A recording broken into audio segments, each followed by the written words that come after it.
வணக்கம். இந்திய நேரப்படி காலை 8:30 மணி செய்திகள். முதலில் தலைப்புச் செய்திகளை காணலாம். பால்கரில் 76,000 கோடி ரூபாய் மதிப்பில் வாதவான் துறைமுக திட்டம் இன்று அடிக்கல் நாட்டுகிறார் பிரதமர் நரேந்திர மோடி. இந்தியா அமெரிக்கா இடையே பொருளாதார உறவு எழுச்சி கண்டுள்ளது. முதலீட்டாளர்கள் மாநாட்டில் முதலமைச்சர் மு.க. ஸ்டாலின் உரை. கொடியேற்றத்துடன் தொடங்கியது வேளாங்கண்ணி பெசன்ட் நகர் மாதா தேவாலய ஆண்டு பெருவிழா. லட்சக்கணக்கான பக்தர்கள் பங்கேற்பு. வார விடுமுறையை ஒட்டி தமிழகம் முழுவதும் இன்று முதல் 3 நாட்களுக்கு சிறப்பு பேருந்துகள் இயக்கப்படுகிறது. தமிழ்நாடு அரசு போக்குவரத்து கழகம் அறிவிப்பு. சென்னை ஃபார்முலா 4 கார் பந்தயம் தீவுத்திடலை சுற்றியுள்ள பிரதான சாலைகளில் இன்று முதல் போக்குவரத்து மாற்றம். போக்குவரத்து காவல்துறை அறிவிப்பு. தமிழ்நாட்டில் 10 மாவட்டங்களில் மழைக்கு வாய்ப்பு. வானிலை ஆய்வு மையம் தகவல். இனி விரிவான செய்திகளை காணலாம். மும்பையில் இன்று பல்வேறு திட்டங்களுக்கு பிரதமர் மோடி அடிக்கல் நாட்ட உள்ளார். பிரதமர் நரேந்திர மோடி இன்று மராட்டிய மாநிலத்திற்கு சுற்றுப்பயணம் மேற்கொள்கிறார். மும்பை வருகை தரும் அவர் ஜியோ உலக மாநாடு மையத்தில் காலை 11 மணி அளவில் குளோபல் பின்டெக் பெஸ்ட் 2024 நிகழ்ச்சியில் உரையாற்ற உள்ளார். பின்னர் 1:30 மணி அளவில் பால்கரில் உள்ள சிட்கோ மைதானத்தில் பல்வேறு வளர்ச்சி திட்டங்களுக்கு அடிக்கல் நாட்டுவார் என பிரதமர் அலுவலக அறிக்கையில் தெரிவிக்கப்பட்டுள்ளது. மேலும் பால்கரில் சுமார் 76,000 கோடி ரூபாய் மதிப்புள்ள வாதவன் துறைமுக திட்டத்திற்கும் அடிக்கல் நாட்டுவார் என தெரிவிக்கப்பட்டுள்ளது. அமெரிக்காவை சேர்ந்த அப்ளைட் மெட்டீரியல்ஸ் நிறுவனம் செமிகண்டக்டர் ஆலையை சென்னையில் அமைக்க உள்ளது. புதிய தொழில் முதலீடுகளை ஈர்ப்பதற்காக முதலமைச்சர் மு.க. ஸ்டாலின் அமெரிக்காவுக்கு சென்றுள்ளார். இந்த நிலையில் சான் பிரான்சிஸ்கோவில் முதலமைச்சர் மு.க. ஸ்டாலின் தலைமையில் நடந்த மாநாட்டில் பல நிறுவனங்களுடன் புரிந்துணர்வு ஒப்பந்தம் கையெழுத்தாகியுள்ளது. அதில் அமெரிக்காவை சேர்ந்த அப்ளைட் மெட்டீரியல்ஸ் நிறுவனம் செமிகண்டக்டர் ஆலையை சென்னையில் அமைக்க உள்ளது. 250 கோடி ரூபாயில் 1500 வேலை வாய்ப்புகளை உருவாக்கும் வகையில் செமிகண்டக்டர் ஆய்வு மையம் அமைகிறது. மேலும் சில ஒப்பந்தங்களும் கையெழுத்தாகியுள்ளது. அதில் சென்னையில் செம்மஞ்சேரியில் மைக்ரோசிப் நிறுவனம் சார்பில் ஆலை அமைக்க தமிழக அரசு புரிந்துணர்வு ஒப்பந்தம் செய்துள்ளது. சென்னையில் 1000 பேருக்கு வேலை வாய்ப்பு வழங்கும் வகையில் பேபால் நிறுவனத்துடன் புரிந்துணர்வு ஒப்பந்தம் கையெழுத்தாகியுள்ளது. இதில் ஈல்டு நிறுவன அதிகாரிகள் முதலமைச்சர் முன்னிலையில் ஒப்பந்தங்கள் கையெழுத்து ஆகியுள்ளதாக அமைச்சர் TRB ராஜா கூறியுள்ளார். வேளாங்கண்ணி பெசன்ட் நகரில் உள்ள புனித அன்னையின் பேராலய திருவிழா கொடியேற்றத்துடன் தொடங்கியது. வேளாங்கண்ணி பேராலய திருவிழா நேற்று கொடியேற்றத்துடன் தொடங்கியது. தஞ்சை மறை மாவட்ட ஆயர் சகாயராஜ் தம்புராஜ் திருக்கொடியை ஏற்றி திருவிழாவை தொடங்கி வைத்தார். கொடியேற்றத்தின் போது பலூன்கள் புறாக்கள் பறக்கவிடப்பட்டன. இந்த நிகழ்ச்சியில் பல்வேறு மாவட்டங்கள், வெளி மாநிலங்கள் மற்றும் வெளிநாடுகளில் இருந்தும் லட்சக்கணக்கான பக்தர்கள் கலந்து கொண்டனர். கொடி ஏற்றப்பட்டதைத் தொடர்ந்து ஆவே மரியா என முழக்கமிட்டு பக்தர்கள் பிரார்த்தனை செய்தனர். இதேபோல் சென்னை பெசன்ட் நகரில் உள்ள புனித அன்னை வேளாங்கண்ணி தேவாலய ஆண்டு பெருவிழா கொடி ஏற்றத்துடன் தொடங்கியது. விழாவுக்கு சென்னை மயிலை உயர் மறைமன்ற பேராயர் ஜார்ஜ் அந்தோணிசாமி தலைமை தாங்கி கொடியேற்றி வைத்தார். இதைத் தொடர்ந்து சிறப்பு கூட்டு திருப்பலி நடைபெற்றது. கொடியேற்றத்தை காண ஆயிரக்கணக்கான பக்தர்கள் வருகை தந்தனர். வார விடுமுறையொட்டி தமிழகம் முழுவதும் இன்று முதல் 3 நாட்களுக்கு சிறப்பு பேருந்துகள் இயக்க திட்டமிடப்பட்டுள்ளது. இதுகுறித்து அரசு விரைவு போக்குவரத்து கழக மேலாண்மை இயக்குநர் வெளியிட்டுள்ள செய்திக்குறிப்பில், வார விடுமுறை நாட்களை ஒட்டி தமிழ்நாடு அரசு போக்குவரத்து கழகங்கள் தினசரி இயக்கப்படும் பேருந்துகளுடன் கூடுதலாக சிறப்பு பேருந்துகளை இயக்க திட்டமிடப்பட்டுள்ளதாக தெரிவித்தார். சென்னை கிளாம்பாக்கத்தில் இருந்து திருவண்ணாமலை, திருச்சி, கும்பகோணம், மதுரை, திருநெல்வேலி, நாகர்கோவில், கன்னியாகுமரி, தூத்துக்குடி உள்ளிட்ட இடங்களுக்கு இன்று 355 பேருந்துகள், நாளை 360 பேருந்துகளும் இயக்க திட்டமிடப்பட்டுள்ளதாக தெரிவித்தார். இதேபோல் சென்னை கோயம்பேட்டில் இருந்து திருவண்ணாமலை, நாகை, வேளாங்கண்ணி, ஓசூர், பெங்களூரு ஆகிய இடங்களுக்கு இன்றும் நாளையும் 75 பேருந்துகளும் இயக்க திட்டமிடப்பட்டுள்ளதாக அதில் தெரிவிக்கப்பட்டுள்ளது. நாகர்கோவிலில் நடைபெற்ற மாணவர் சந்திப்பு நிகழ்ச்சியில் பள்ளிக்கல்வித்துறை அமைச்சர் கலந்து கொண்டு மாணவர்களிடையே கலந்துரையாடினார். கன்னியாகுமரி மாவட்டம் நாகர்கோவிலில் தமிழக அரசு சார்பில் காஃபி வித் கல்வி அமைச்சர் என்ற அரசு பள்ளி மாணவர் சந்திப்பு நிகழ்ச்சி நடைபெற்றது. நிகழ்ச்சியில் பள்ளி கல்வித்துறை அமைச்சர் அன்பில் மகேஷ் பொய்யாமொழி 1000க்கும் மேற்பட்ட 12ஆம் வகுப்பு மாணவ மாணவிகளை நேரில் சந்தித்து கலந்துரையாடினார். முன்னதாக மாணவர்கள் மத்தியில் பேசிய அமைச்சர், கல்வியும் சுகாதாரமும் தான் இரு கண்களாக பாவித்து முதலமைச்சர் அதிக அளவில் நிதி ஒதுக்கி வருகிறார் என்றும், ஏசி அறையில் இருந்து வேலை பார்ப்பவர்கள் தமிழக அமைச்சர்கள் இல்லை, அனைவரும் களத்தில் இறங்கி வேலை செய்து வருகிறோம் என்று தெரிவித்தார். மேலும் பொது தேர்வு குறித்து விழிப்புணர்வையும் மாணவ மாணவிகளிடம் வழங்கினார். சென்னையில் அமைச்சர் உதயநிதி ஸ்டாலின் நடத்தும் ஃபார்முலா கார் பந்தயம் மிகப்பெரிய வெற்றி பெறும் என்று சுற்றுச்சூழல் துறை அமைச்சர் மெய்யநாதன் தெரிவித்துள்ளார். புதுக்கோட்டையில் உள்ள அரசு உதவி பெறும் மேல்நிலைப் பள்ளியில் 11ஆம் வகுப்பு படிக்கும் மாணவர்களுக்கு விலையில்லா மிதிவண்டி வழங்கும் நிகழ்ச்சி நடைபெற்றது. நிகழ்ச்சியில் 200 மாணவர்களுக்கு அரசின் விலையில்லா மிதிவண்டிகளை சுற்றுச்சூழல் துறை அமைச்சர் மெய்யநாதன் வழங்கினார். இதைத் தொடர்ந்து மாணவர்கள் இடையே பேசுகையில், இளைஞர்களுக்கு கல்விதான் முக்கியம், வாழ்வியல் நாம் சாதிக்க கூடிய ஒரே ஆயுதம் கல்வி என்றும் அதற்காகத்தான் தமிழக முதலமைச்சர் கல்விக்கு அதிக நிதி ஒதுக்கீடு செய்து வருகிறார் என்றும் தெரிவித்தார்.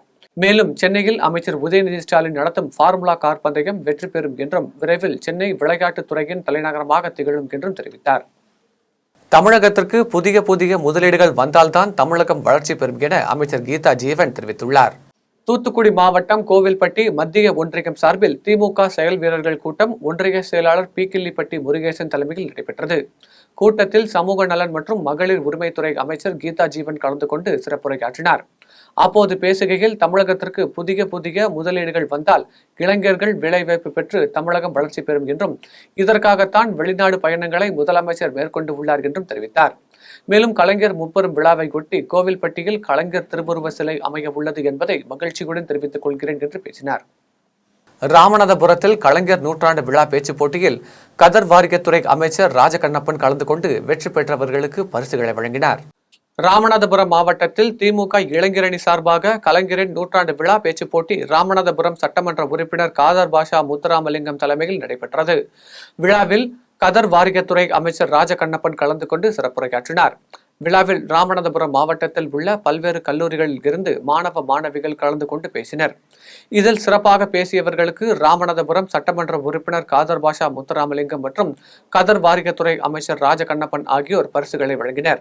மேலும் இதில் மாநில இளைஞரணி துணை செயலாளர்கள் ராஜா, இன்பா ரகு, மாவட்ட இளைஞரணி அமைப்பாளர் சம்பத் ராஜா, துணை அமைப்பாளர் ரமேஷ் கண்ணா மற்றும் ஏராளமான நிர்வாகிகள் கலந்து கொண்டனர். தூத்துக்குடியில் கிருஷ்ணர் வேடம் அணிந்த குழந்தைகளை அமைச்சர் கீதா ஜீவன் கையில் தூக்கி முத்தமிட்டு மகிழ்ந்தார். கிருஷ்ண ஜெயந்தி விழா கடந்த 26ஆம் தேதி முதல் நாடு முழுவதும் கோலாகலமாக கொண்டாடப்பட்டு வருகிறது. இந்நிலையில் தூத்துக்குடியில் பங்களா தெரு பகுதியில் அமைந்துள்ள கோகுல கிருஷ்ணர் ஆலயத்தில் கிருஷ்ண ஜெயந்தி விழாவின் 3ஆம் நாள் நிகழ்ச்சி வெகு விமர்சையாக கொண்டாடப்பட்டது. விழாவில் 100க்கும் மேற்பட்ட குழந்தைகள் கிருஷ்ணர் வேடம் அணிந்து கிருஷ்ணரை வழிபட்டனர். இந்த நிகழ்ச்சியில் தமிழக சமூக நலன் மற்றும் மகளிர் உரிமைத்துறை அமைச்சர் கீதா ஜீவன் கலந்து கொண்டு கிருஷ்ணர் வேடம் அணிந்த குழந்தைகளை கையில் தூக்கி வைத்து முத்தமிட்டும் பரிசுகள் வழங்கியும் தனது மகிழ்ச்சியை வெளிப்படுத்தினார். இதைத் தொடர்ந்து கோகுல கிருஷ்ணர் மற்றும் பாண்டுரங்கனுக்கு சிறப்பு பூஜை நடைபெற்றது. இதில் ஏராளமான பக்தர்கள் கலந்து கொண்டு சாமி தரிசனம் செய்தனர். அமமுக மாநில எம்ஜிஆர் மன்ற இணை செயலாளர் உட்பட மாவட்ட நகர நிர்வாகிகள் 100க்கும் மேற்பட்டோர் முன்னாள் அமைச்சர் வீரமணி தலைமையில் அதிமுகவில் இணைந்தனர். வேலூர் மாவட்டம் குடியாத்தத்தில் அமமுக மாநில எம்ஜிஆர் மன்ற இணை செயலாளர் நித்யானந்தம், அமமுக மாவட்ட நகர நிர்வாகிகள், மகளிர் அணியினர் என சுமார் 100க்கும் மேற்பட்டோர் அதிமுகவில் தங்களை இணைத்துக் கொண்டனர். இந்நிகழ்ச்சியில் முன்னாள் பத்திரப்பதிவு மற்றும் வணிக வரித்துறை அமைச்சர் வீரமணி தலைமையில் அமமுக நிர்வாகிகள் அதிமுகவில் இணைந்தனர். மேலும் இதில் புதிதாக இணைந்த நிர்வாகிகளுக்கு முன்னாள் அமைச்சர் KC வீரமணி சால்வை மற்றும் கட்சி துண்டு அணிவித்து வாழ்த்து தெரிவித்தார். இதில் அமைப்பு செயலாளர் ராமு, மாவட்ட செயலாளர் வேளாளகன், நகர செயலாளர் பழனி உள்ளிட்ட பலர் கலந்து கொண்டனர். தென்காசி மாவட்டம் பழைய குற்றாலம் அருவியை அபகரிக்க முயலும் வனத்துறை நடவடிக்கையை கண்டித்து அனைத்து கட்சியினர் இணைந்து தென்காசி மாவட்ட ஆட்சித் தலைவரை சந்தித்து கோரிக்கை மனு அளித்தனர். தென்காசி மாவட்டம் மேற்கு தொடர்ச்சி மலை அடிவாரத்தில் அமைந்துள்ள அருவிகளில் பழைய குற்றாலம் அருவியும் ஒன்றாகும். இந்த அருவியை சமீப காலமாக வனத்துறையினர் அபகரிக்க கடும் முயற்சி செய்து வருகின்றனர். இந்த நிலையில் கடந்த சில நாட்களுக்கு முன்பு மாவட்ட வனத்துறை அலுவலர் தன்னிச்சையாக பழைய குற்றாலம் பகுதியில் சோதனை சாவடி அமைத்து அங்கு வரும் அனைவருக்கும் தடை விதிக்க முயற்சி செய்து வருகிறார். இதை மாவட்ட நிர்வாகம் ஒருபோதும் அனுமதிக்க கூடாது என அனைத்து கட்சியினரும் இணைந்து தென்காசி மாவட்ட ஆட்சித் தலைவரிடம் கோரிக்கை மனு அளித்தனர். இதனைத் தொடர்ந்து செய்தியாளர்களை சந்தித்த மதிமுக மாநில துணை பொதுச் செயலாளர் ராஜேந்திரன் பேசுகையில், பழைய குற்றால அருவியை எக்காரணத்தை கொண்டும் வனத்துறை கட்டுப்பாட்டில் விடக்கூடாது என்றும், தற்போது 8 மணிக்கு அந்த அருவியை பூட்டி குளிப்பதற்கு அனுமதி இல்லை என்ற ஆணையை திரும்ப பெற்று 24 மணி நேரமும் மக்கள் குளிப்பதற்கு வசதி ஏற்படுத்தி தர வேண்டும் என்றும், 1960ஆம் ஆண்டில் தமிழ்நாடு முதலமைச்சராக இருந்த பெருந்தலைவர் காமராஜர் அவர்கள் வறண்ட பகுதிகளுக்கு நீரை கொண்டு செல்வதற்காக இந்த பழைய குற்றாலம் அருவியை பொதுப்பணித்துறையினுடைய வழிகாட்டுதலோடு அமைத்து அதை திறந்து வைத்திருக்கிறார்கள் என்பதால் இன்று வரை அது பொதுப்பணித்துறையின் இன்றைக்கு அது நீர்வளத்துறையாக மாறியிருக்கிறது. நீர்வளத்துறையின் கட்டுப்பாட்டிலே இருக்கின்ற காரணத்தினால் தொடர்ந்து அவ்வாறே இயங்குவதற்கு மாவட்ட நிர்வாகம் நடவடிக்கை எடுக்க வேண்டும் என்பதையும் வலியுறுத்தியுள்ளோம்.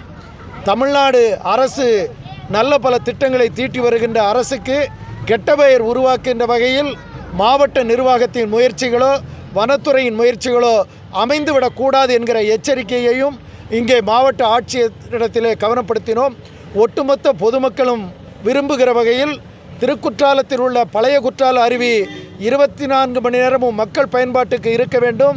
இன்றைக்கு என்ன நிலையில் கடந்த 60 ஆண்டுகளாக இருந்ததோ அதே நிலை தொடர வேண்டும் என்று வலியுறுத்தியுள்ளோம்.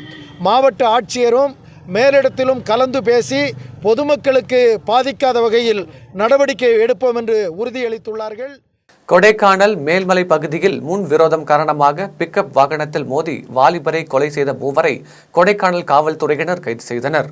திண்டுக்கல் மாவட்டம் கொடைக்கானலில் முத்தையா ஜெயக்குடி என்ற தம்பதியினர் மூத்த மகன் ராமு இளைய மகன் அசையனுடன் ஒரே குடும்பமாக வசித்து வந்தனர். இந்நிலையில் மூத்த மகன் ராமு கூக்கால் பகுதியில் தனியார் இருசக்கர வாகனத்தில் சென்று கொண்டிருந்தார். அந்த நேரத்தில் கருப்பண்ணன், பழனிசாமி, பாண்டி, கிஷோர், ஜெயக்குமார், சிவா ஆகிய 6 பேர் பிக்கப் வாகனத்தில் சென்று கொண்டிருந்தனர். அப்போது இவர்களது வாகனத்திற்கு முன்பாக சென்ற ராமுவை முன்பகை காரணமாக கருப்பன் மோதி உள்ளார். இதில் நிலை குலைந்து கீழே விழுந்த ராமுவை பிக்கப் வாகனத்தில் தூக்கி கொண்டு வேறு இடத்திற்கு கொண்டு சென்று சரமாரியாக தாக்கியதாக கூறப்படுகிறது. பின்னர் படுகாயமடைந்த ராமுவை சாலை ஓரத்தில் உள்ள புதர் பகுதியில் தூக்கி வீசிவிட்டு சென்று விட்டனர். நீண்ட நேரம் ஆகியும் தனது மகன் வீட்டுக்கு வராததை அறிந்த முத்தையா மூத்த மகனான ராமுவை தேடி அலைந்து உள்ளார். அப்போது கூக்கால் பகுதியில் சாலை ஓரத்தில் தலை மற்றும் உடலில் பலத்த காயத்துடன் கீழே கிடந்த தனது மகனை மீட்டு கொடைக்கானல் அரசு மருத்துவமனைக்கு சிகிச்சைக்காக அனுப்பி வைத்துள்ளார். அங்கு ராமுவை பரிசோதனை செய்த மருத்துவர்கள் ராமு ஏற்கனவே இறந்துவிட்டதாக கூறியுள்ளனர். இது பற்றி முத்தையா கொடுத்த புகாரின் அடிப்படையில் கொடைக்கானல் காவல்துறையினர் வழக்கு பதிவு செய்து ராமுவின் உடலை பிரேத பரிசோதனைக்கு அனுப்பி வைத்தனர். முன்விரோதம் காரணமாக ராமுவை பிக்கப் வாகனத்தில் மோதி கொலை செய்த பாண்டி, பழனிசாமி, சிவகுமார் ஆகிய 3 பெயர்களையும் கொடைக்கானல் காவல்துறையினர் கைது செய்து விசாரணை மேற்கொண்டு வருகின்றனர். ஆவடி திருமுல்லை வாயில் பகுதியில் நகைக்கடை கொள்ளை நாடகத்தில் ஈடுபட்ட நகைக்கடை உரிமையாளர் கைது செய்யப்பட்டார். ஆவடி அருகே ரமேஷ்குமார் என்பவர் திருமுல்லை வாயில் பிருந்தாவன் அவென்யூ பகுதியில் நகைக்கடை நடத்தி வருகிறார். இந்நிலையில் கடந்த 15ஆம் தேதி அவரது நகைக்கடையில் மர்ம நபர்கள் ரமேஷ்குமாரை தாக்கிவிட்டு 50 சவரன் தங்க நகைகள் கொள்ளையடித்து சென்றதாக புகார் அளித்தார். இதன் அடிப்படையில் விசாரணை நடத்திய திருமுல்லை வாயில் போலீசார் கடையில் பொருத்தப்பட்டிருந்த சிசிடிவி காட்சிகளை கைப்பற்றி கொள்ளையர்களை பிடிக்க தனிப்படை அமைத்தனர். விசாரணையில் கொள்ளையில் ஈடுபட்ட ஹர்ஷத் குமார் பத் மற்றும் சுரேந்திர சிங் ராஜஸ்தானில் பதுங்கி இருப்பது தெரியவந்தது. பின்னர் அவர்களை கைது செய்து விசாரணை மேற்கொண்டதில் நகை கடைக்காரர் நடத்திய நாடகம் அம்பலமானது. தற்சமயம் நகைக்கடை உரிமையாளர் ரமேஷ்குமார் கடனில் சிக்கியிருந்ததால் கொள்ளை நாடகத்தில் ஈடுபட்டதாகவும் திருட்டுக்கு பயன்படுத்திய நகைகளும் போலி நகைகள் என்பதும் தெரிய வந்தது. இதைத் தொடர்ந்து போலீசார் நகைக்கடை உரிமையாளர் ரமேஷ்குமாரை கைது செய்து சிறையில் அடைத்தனர். செய்யாறு அருகே மதுபோதையில் துணை காவல் ஆய்வாளரை தாக்கிய கும்பலை போலீசார் கைது செய்தனர். திருவண்ணாமலை மாவட்டம் செய்யாறு உட்கோட்டத்தில் போலீஸ் எஸ்ஐயாக பணியாற்றி வரும் ராஜசேகரன் வால்குடை கிராமத்தில் உள்ள டாஸ்மாக் கடைக்கு அருகே சென்றபோது அங்கு மது போதையில் 6 பேர் கொண்ட கும்பல் ஒருவரை தாக்கியுள்ளனர். இதை கண்ட ராஜசேகரன் உடனடியாக அவர்களை தடுத்து நிறுத்தி தாக்குதலில் உள்ளவர்களை காப்பாற்றினார். இதில் ஆத்திரமடைந்த அந்த கும்பல் காவலர் சீருடையில் இல்லாத ராஜசேகரனை தாக்கியுள்ளனர். பின்னர் தான் போலீஸ் என்று கூறியும் நம்பாமல் மேலும் 9 பேரை அழைத்து அவரை சரமாரியாக தாக்கினர். பின்னர் தகவல் அறிந்து சம்பவ இடத்திற்கு வந்த போலீசாரை கண்டவுடன் அனைவரும் தப்பிச் சென்றனர். பின்னர் ராஜசேகரனை மீட்டு செய்யாறு தலைமை மருத்துவமனையில் சிகிச்சைக்காக அனுமதித்தனர். இது தொடர்பாக முக்கூர் கிராமத்தை சேர்ந்த தினேஷ்குமார் என்பவரை கைது செய்த போலீசார் மேலும் தலைமறைவாக இருந்த ராஜேஷ், மணிகண்டன், சேதுராமன், பிரசாந்த், ராஜேஷ், பெருமாள் ஆகிய 6 பேரையும் கைது செய்து வேலூர் மத்திய சிறையில் அடைத்தனர். அரக்கோணத்தில் நடைபெற்ற வட்ட அளவிலான தடகள விளையாட்டுப் போட்டியில் கலந்து கொண்ட ஆசிரியர்கள் மற்றும் மாணவர்களுக்கு VS ஐசக் கல்விக் குழுமத்தின் தலைவர் டாக்டர் ஐசக் ஐயா விளையாட்டு சீருடைகளை வழங்கினார்.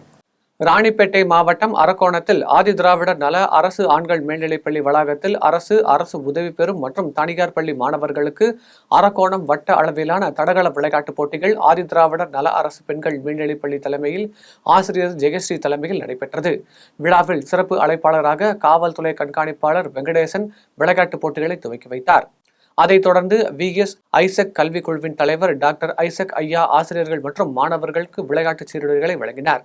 இதில் தூய அந்திரேயர் மேல்நிலைப்பள்ளி தலைமை ஆசிரியர் சுரேஷ், பெற்றோர் ஆசிரியர் கழக தலைவர் கௌதம், விளையாட்டுப் போட்டி ஒருங்கிணைப்பாளர் எபினேசர், உடற்கல்வி இயக்குநர் ஷர்மில், ஜெயசீலன் உட்பட ஏராளமானோர் கலந்து கொண்டனர். புதுக்கோட்டையில் அரசு பள்ளியில் பயின்று 7.5% இடஒதுக்கீட்டின் மூலம் மருத்துவ படிப்பில் தேர்ச்சி பெற்ற மாணவர்களுக்கு பாராட்டு விழா நடைபெற்றது. புதுக்கோட்டை மாவட்டம் அன்னவாசல் அருகே உள்ள வயலோகம் அரசு மேல்நிலைப் பள்ளியில் 11 மற்றும் 12ஆம் வகுப்பு படிக்கும் மாணவர்களுக்கு மருத்துவம் மற்றும் பொறியியல் துறையில் மாணவர்கள் தேர்ச்சி பெறும் வகையில் பயிற்சி அளிக்கப்படுகிறது. இந்த ஆண்டு நடைபெற்ற நீட் தேர்வில் தேர்ச்சி பெற்று 3 மாணவர்கள் அரசு மருத்துவக் கல்லூரியிலும் 2 மாணவர்கள் தனியார் மருத்துவக் கல்லூரியிலும் மருத்துவம் படிக்க தேர்வாகியுள்ளனர். இதைத் தொடர்ந்து மாணவர்களுக்கு பாராட்டு விழா நடைபெற்றது. நிகழ்ச்சியில் மருத்துவ படிப்புக்கு தேர்வான சுதாகர், சுபஸ்ரீ, ஆர்த்தி, ஜெயந்தி, கடல்வேந்தன் ஆகிய மாணவர்களுக்கு பொன்னாடை போர்த்தி ஸ்டெத்தோஸ்கோப் அணிவித்து விருது உள்ளிட்ட பரிசுகள் வழங்கப்பட்டது. அப்போது விழாவில் பேசிய தலைமை ஆசிரியர் ஜெயராஜ், 7.5% இடஒதுக்கீட்டின் கீழ் இதுவரை பள்ளியில் இருந்து 8 மாணவர்கள் தேர்வாகி உள்ளனர் என்றும் 7.5% இடஒதுக்கீடு என்பது அரசு பள்ளி மாணவர்களுக்கு கிடைத்த வரப்பிரசாதம் என்றும் கூறினார். இந்த பாராட்டு விழா நிகழ்ச்சியில் பெற்றோர் ஆசிரியர் சங்க தலைவர், ஆசிரியர்கள், பெற்றோர்கள் மற்றும் மாணவர்கள் கலந்து கொண்டனர். தூத்துக்குடியில் சேதமடைந்த அணைக்கட்டை உடனடியாக பராமரிக்க வேண்டும் என தமிழக அரசுக்கு விவசாயிகள் கோரிக்கை விடுத்துள்ளனர். தூத்துக்குடி மாவட்டம் தாமிரபரணி ஆற்றில் அமைந்துள்ள வடகால் மற்றும் தென்கால் ஆகிய கால்வாய்கள் மூலம் மாவட்டத்தின் பல்வேறு பகுதிகளுக்கு விவசாயத்திற்காக நீர் கொண்டு செல்லப்படுகிறது. இந்த நிலையில் கடந்த ஆண்டு பெய்த மழை காரணமாக வெள்ளம் ஏற்பட்டு அணைக்கட்டு பலத்த சேதமடைந்தது. இதனைத் தொடர்ந்து இதனை பராமரிக்க கடந்த பிப்ரவரி மாதம் சுமார் 60 லட்சம் ரூபாய் நிதி ஒதுக்கீடு செய்யப்பட்டு பணிகள் துவங்கவில்லை என கூறப்படுகிறது. மேலும் மழைக்காலம் இன்னும் 1 மாத காலத்தில் துவங்க உள்ள நிலையில் மதகுகள் பழுதாகி உள்ளதால் தண்ணீர் வீணாக கடலுக்குள் செல்லும் சூழ்நிலை ஏற்பட்டுள்ளது என்றும் வரும் காலங்களில் நதிநீரை நம்பி உள்ள விவசாயிகள் பாதிக்கப்படும் சூழ்நிலை உருவாகும் என விவசாயிகள் தெரிவித்தனர். இதுகுறித்து தமிழக அரசு தலையிட்டு உடனடியாக சரி செய்ய வேண்டும் என அப்பகுதி மக்கள் கோரிக்கை விடுத்துள்ளனர். விழுப்புரத்தில் நடைபெற்ற பகுதி நேர ஆசிரியர்கள் கூட்டமைப்பில் பல்வேறு தீர்மானங்கள் நிறைவேற்றப்பட்டது. விழுப்புரம் மாவட்டத்தில் பகுதி நேர ஆசிரியர்கள் கூட்டமைப்பை மாநில ஒருங்கிணைப்பாளர் செந்தில்குமார் தலைமையில் தனியார் பள்ளியில் நடைபெற்றது.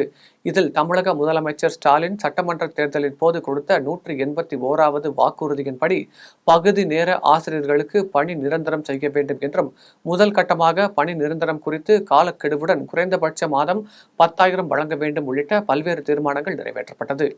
தமிழ்நாடு அரசு பள்ளிகளில் ஆசிரியர்கள் எப்படி பணியாற்றுறாங்களோ அதுபோல் பகுதி நேர ஆசிரியர்களும் இருக்கும். நாங்கள் உடற்கல்வி, ஓவியம், கணினி, இசை, தையல் போன்ற பாடங்களில் பகுதி நேரமாக பணிபுரிகிறோம். எங்களுக்கு 12,500 சம்பளம் தான் கிடைக்குது. நாங்கள் 12,000 பேர் இப்போ பணிபுரிகிறோம். இந்த 12,000 பேரையும் தான் பணி நிரந்தரம் செய்ய சொல்லி நாங்கள் கோரிக்கை வைக்கிறோம். இந்த கோரிக்கை திமுகவோட தேர்தல் அறிக்கையில் சொன்ன வாக்குறுதி தான். அந்த வாக்குறுதி 181. இந்த 181 நிறைவேற்றினா போதும், இந்த 12,000 குடும்பங்களுக்கும் ஒரு நல்ல ஒரு வாழ்க்கை கிடைச்சிடும், ஒரு பணி நிரந்தரம் கிடைக்கும், காலமுறை சம்பளம் கிடைக்கும். இதுதான் அந்த கோரிக்கை. இந்த கோரிக்கையை தான் நாங்கள் வலியுறுத்தி வரோம்.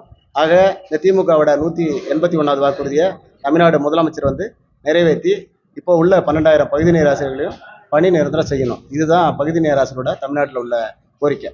கடலூரில் பாரதிய ஜனதா கட்சியின் புதிய உறுப்பினர் சேர்க்கை பயிற்சி முகாம் நடைபெற்றது. கடலூர் கிழக்கு மாவட்டம் நல்லூர் வடக்கு ஒன்றியம் சார்பில் பாரதிய ஜனதா கட்சி புதிய உறுப்பினர் சேர்க்கை பயிற்சி முகாம் ஒன்றிய தலைவர் கந்தன் தலைமையில் நடைபெற்றது. இதில் மாநில செயற்குழு உறுப்பினர் எழிலரசன் கலந்து கொண்டு கட்சிக்கு புதிய உறுப்பினர்களை சேர்ப்பது மற்றும் கட்சியை பலப்படுத்துவது போன்ற ஆலோசனைகளை வழங்கினார். இதில் கட்சியின் முக்கிய நிர்வாகிகள் பலர் கலந்து கொண்டனர். கொடைக்கானலில் தனியார் நட்சத்திர விடுதியில் ஆய்வுக் கூட்டம் நடைபெற்றது. திண்டுக்கல் மாவட்டம் கொடைக்கானல் தனியார் நட்சத்திர விடுதியில் சட்டப்பேரவை ஏடுகள் குழு தலைவர் மற்றும் சட்டப்பேரவை குழு உறுப்பினர்கள் ஆய்வுக் கூட்டம் நடைபெற்றது. இதில் சிறப்பு விருந்தினராக சட்டப்பேரவை ஏடுகள் குழு தலைவர் டாக்டர் லட்சுமணன் கலந்து கொண்டு பள்ளிகள், கால்நடை பண்ணைகள் உள்ளிட்ட பல்வேறு இடங்களில் நேரில் ஆய்வு மேற்கொள்ளப்படும் என தெரிவித்தார். மேலும் தனியார் இயக்கம் சார்பில் சகோதரத்துவத்தை உணர்த்தும் விதமாக சிறப்பு விருந்தினர்கள் கையில் ராக்கி கயிறு கட்டப்பட்டது. இதனைத் தொடர்ந்து மண்டவனூர், அப்சர்வேட்டரி, பூம்பாறை முருகன் கோவில் உள்ளிட்ட இடங்களுக்கு சென்று ஆய்வுகள் மேற்கொண்டார். குடியாத்தம் அருகே உள்ள தனியார் பள்ளியில் வாக்குப்பதிவு குறித்து விழிப்புணர்வு ஏற்படுத்தும் வகையில் மாதிரி வாக்குப்பதிவு நடைபெற்றது. வேலூர் மாவட்டம் குடியாத்தத்தை அடுத்த பாக்கம் பகுதியில் உள்ள தனியார் இன்டர்நேஷனல் பள்ளியில் வாக்குப்பதிவு குறித்து மாணவர்களுக்கு செயல் விளக்கம் அளிக்கப்பட்டது. இதற்காக பள்ளியில் மாதிரி வாக்குப்பதிவு மையம் அமைத்து ஆசிரியர்கள் தேர்தல் அதிகாரிகள் போல் செயல்பட்டு மாணவர்களுக்கு வாக்களிப்பது குறித்து விழிப்புணர்வை ஏற்படுத்தினர். இதையொட்டி பள்ளி மாணவர் தலைவர் தேர்தல் நடைபெற்றது. இதில் பள்ளியின் முதன்மை மாணவ மாணவியர் என 2 தேர்தலில் போட்டியிட்டனர். மேலும் சக மாணவ மாணவிகள் என மொத்தம் 850 பேர் நீண்ட வரிசைகள் நின்று வாக்களித்தனர். இதில் பள்ளி தாளாளர் மஞ்சுநாத், பள்ளி முதல்வர் பிரமிளா கண்ணன் ஆகியோர் மாணவர்களை வழிநடத்தினர். வாக்கெடுப்புக்கான ஏற்பாடுகளை கணக்காளர் செல்வகுமார் மற்றும் ஆசிரியர்கள் செய்திருந்தனர். கடலூர் அருகே அரசு உதவி பெறும் பள்ளியில் புதிய மேலாண்மை குழு தலைவருக்கு சான்றிதழ் வழங்கப்பட்டது. கடலூர் மாவட்டம் வேப்பூர் அருகே உள்ள அரசு உதவி பெறும் பள்ளியில் பள்ளி மேலாண்மை குழு தலைவர் மற்றும் உறுப்பினர்கள் தேர்ந்தெடுக்கப்பட்டனர். இதில் சிறப்பு அழைப்பாளராக பெற்றோர் ஆசிரியர் கழக தலைவரும் திமுக நல்லூர் வடக்கு ஒன்றிய கழக செயலாளருமான பாவாடை கோவிந்தசாமி கலந்து கொண்டு மேலாண்மை குழு தலைவராக தேர்ந்தெடுக்கப்பட்ட மகேஸ்வரிக்கு சான்றிதழ் வழங்கி வாழ்த்து தெரிவித்தார். இதில் தலைமை ஆசிரியர் கொளஞ்சிநாதன், ஒன்றிய துணை செயலாளர் மாரிமுத்தாள் குணா உள்ளிட்ட பலர் கலந்து கொண்டனர். சேலம் மாவட்டம் ஓமலூரில் நடைபெற்ற மாதாந்திர பேரூராட்சி கூட்டத்தை திமுக கவுன்சிலர்கள் புறக்கணித்தது பெரும் பரபரப்பை ஏற்படுத்தியது. சேலம் மாவட்டம் ஓமலூரில் பேரூராட்சியின் மாதாந்திர கூட்டம் திமுக பேரூராட்சி தலைவர் செல்வராணி ரவிச்சந்திரன் தலைமையில் நடைபெற்றது. இதில் பல்வேறு புதிய திட்டப்பணிகளுக்கான தீர்மானங்கள் கொண்டுவரப்பட்டது. அப்போது கடந்த 3 ஆண்டுகளாக நிறைவேற்றப்படாத பணிகள் இருக்கும்போது புதிய திட்டப்பணிகள் எதற்கு என விமர்சித்த திமுகவினர் பேரூராட்சி தலைவர் மற்றும் செயல் அலுவலரிடம் கடும் வாக்குவாதத்தில் ஈடுபட்டனர். மேலும் இது பற்றி கடந்த கூட்டங்களில் தாங்கள் பேசிய பிறகு பேரூராட்சி ஊழியர்கள் கண் துடைப்பாக செயல்பட்டதாக கூறி 5 திமுக கவுன்சிலர்கள் கூட்டத்தை புறக்கணித்தனர். பேரூராட்சி கூட்டத்தில் மாற்று கட்சிகளை சேர்ந்த அதிமுக, தமாக கவுன்சிலர்கள் வெளிநடப்பு செய்யாமல் ஆளும் திமுகவின் கவுன்சிலர்கள் வெளிநடப்பு செய்தது பேரூராட்சி அலுவலகத்தில் பெரும் சலசலப்பை ஏற்படுத்தியது. கோவையில் விவசாய நிலங்களுக்குள் புகுந்த காட்டு யானைகளை வனப்பகுதிக்குள் விரட்டும் பணியில் வனத்துறையினர் ஈடுபட்டனர். கோவை மாவட்டம் மேற்கு தொடர்ச்சி மலைப்பகுதியில் அவ்வப்போது விவசாய நிலங்கள் மற்றும் வீடுகளுக்குள் காட்டு யானைகள் புகுந்து உணவு தேடி சேதத்தை ஏற்படுத்தி வருகிறது. இது குறித்து வனத்துறையினர் பல்வேறு குழுக்கள் அமைத்து யானைகளை வனப்பகுதிக்குள் விரட்டும் பணியில் ஈடுபட்டு வருகின்றனர். இந்நிலையில் பன்னிமடை சாலையில் யானை கூட்டம் குட்டிகளுடன் சாலையை கடந்து சென்ற வீடியோ தற்போது சமூக வலைதளங்களில் பரவி வருகிறது. மீண்டும் ஜெம் தலைப்புச் செய்திகள்.